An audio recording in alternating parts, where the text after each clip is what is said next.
Hi, Mr. Trump. Hi, how are you? Not bad. How about yourself, sir? Okay, good. I just read your story. It was very well written, I must say. But, you know, we've had tremendous support for this project over the last 2 years. Because basically, Gene, it's a golf course as opposed to, we think we could probably do about 108 units of housing. 108 units? Right. And, you know, at anywhere right around that number. And everybody in Bedford, in North Castle, in Newcastle, all of them, they all want this housing. I mean, they all want this golf course. Because the alternative is tremendous disruption with trucks, with, you know, you'll be building housing for years at 108 units. So, you know, the only one that fights, and as you know, this is the same lawyer that lost to me on Trump World Tower, Mr. Girard. Michael Girard? Oh, you didn't know that? No, I didn't know that, actually. Oh, well, he doesn't tell you that. Girard sued me at Trump World Tower, which is a 90-story building being built opposite the United Nations, which is completed. And he lost the case in Supreme Court, and then lost unanimously in the appellate division. Okay. And he sued me on environmental grounds, that the zoning was environmentally no good. Okay. Okay. And you know, it's ridiculous. What about I write for the village of Mount Kisco. That's my beat. Right. And the people here are concerned about pesticides and fertilizers being put on the golf course, and they've been urging you to test the linear absorption system. Here's what I don't know. I just don't understand why golf courses all over the country are very popular with towns. As you know, we're not in Mount Kisco. Right. It's not part of the zoning district. And all over the country, they're very, very, I mean, golf courses are very popular. So I'm trying to figure out, you know, why. Now, I can tell you why, because they want us to make a contribution. Why don't you ask about 684, you know, Route 684? Sure. Where the oil and gas from cars is spewing into 680, into Byram Lake. And here we are building an environmentally, probably one of the most environmentally friendly golf courses ever conceived of. We have all sorts of controls. And by the way, we'll use very little. Now, let me ask you a different question, Gene, and I hope you can put this in because it's interesting. What would happen if I subdivide the land and build 108 units of housing? Okay. Do you think you're going to have any protection from those homeowners from using all sorts of different things on their lawn where there'll be absolutely no control because you'll have 108 different owners? Right. Or even to take it to another extreme, I mean, even if you just, you know, just broke it into a number of parcels, there'd be no way of doing it. There'd be no way of seeing it. They could go down to the local hardware store and buy the worst pesticides that you can imagine. Whereas we're doing we're doing this as an extremely friendly course environmentally. But again, people don't understand that Mr. Girard is the same lawyer that seems to follow me around, and he lost unanimously in the appellate division on trying to stop Trump World Tower. And now, lo and behold, he surfaces in the town of Mount Kisco, and he's got total control over the mayor. Okay. And you ought to ask, how much are they being paid by Mount Kisco for this? Okay. Okay? Because our choice is, do we build 108 houses? It's very simple. Do we build 108 houses, Gene, or do we build a golf course with open space and beautiful, friendly environment? Do you think the planning board... Gene, hold it 1 second. I'll get this guy off. Hold it 1 second. Gene? Yes. I'm sorry. That's okay.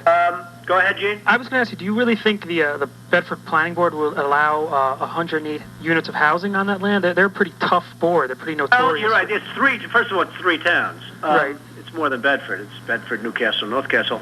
Well, I mean, as of right, we're entitled to that. Now, we have to go through a process, but as of right, we're entitled to 108 houses. How about, I know you were raising things about Mr. Girard, and I'm not sure if the average man on the street in Mount Kisco is aware of that. How do you respond to somebody on the street who just hears a golf course on their water supply and they're worried that it'll be infected by pesticides? Well, let me ask you, if you left the course, if you left the ground just the way it is right now, there are no controls on the ground. We could use whatever we wanted just the way it is. Mm-hmm. Okay? Okay. Number one. I mean, beyond the 108 I'm talking about. The 108 will have I'm not talking only water, I'm talking in terms of everything. We're entitled to 108 houses on the site.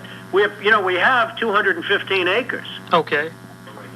Girard says that the actual number stated in your environmental impact study, right, is the most you could get is 46 houses on that. But that's if we do large-scale houses. Okay, that's large-scale housing? We can go much smaller than that. Okay. In other words, if we did large-scale Seven Springs type house, okay, he's correct. But if we do smaller units, like the Toll Brothers type units, we can do much more than that. Okay. Because, figure it out, Gene, we have 215 acres.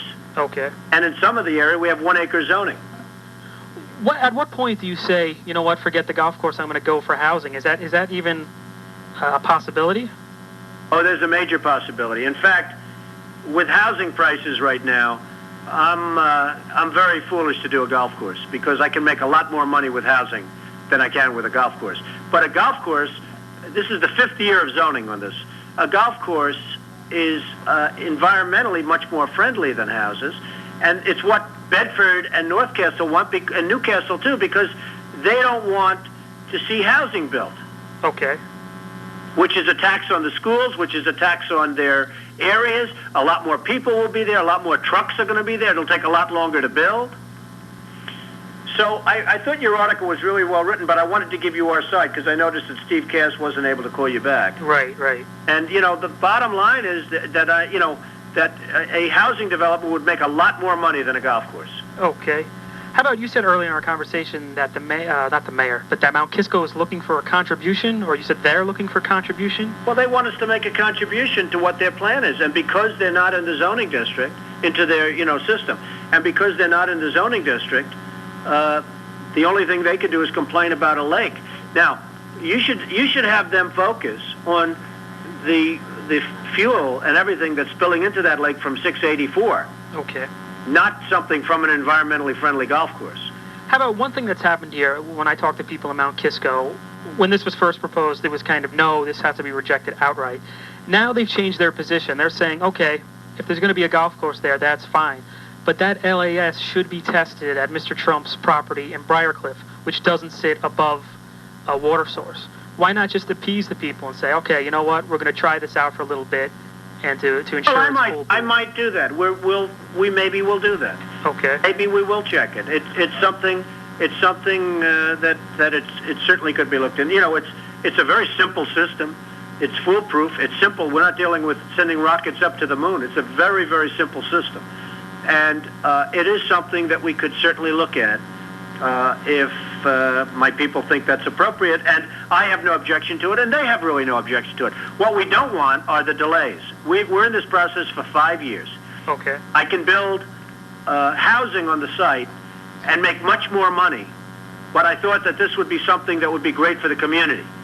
The community agrees with me. That's why they all like it, as opposed to the alternative of housing.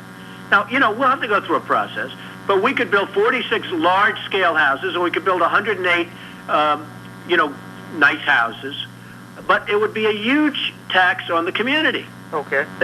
So if something can be done fast, I'll do it. Otherwise, I'm seriously thinking about going to the housing plan, which will make us a lot more money. Is there a date or a specific time where you're going to say this is going to be housing now? They're going to have to start acting quickly because you know what housing prices are. Right. And it doesn't take a genius to realize that I can make a lot more money by doing housing than I can by doing a golf course. But it also doesn't take a genius to realize that a golf course is much more friendly to the community and environmentally friendly. Both good for the community and good for the environment. And so I've been trying to go that route, but after 5 years, it's enough time now. And again, to meet the same lawyer who we just defeated in New York, and now all of a sudden he's representing Mount Kisco, perhaps at a huge fee, is something that I don't understand. Okay. What about, I just have one last question for you, unless you have anything else to add. There's some in Mount Kisco, I talked to some groups who say, hey, you know what Mr. Trump should do is just do the right thing by Mount Kisco and just donate the land, make it a permanent nature preserve, which is what the owners of the land originally wanted back in the 40s and 50s. Any chance of that happening, or?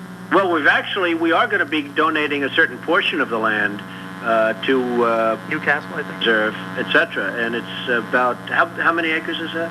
32. Close to 32 acres, which is a huge value of a huge amount of land.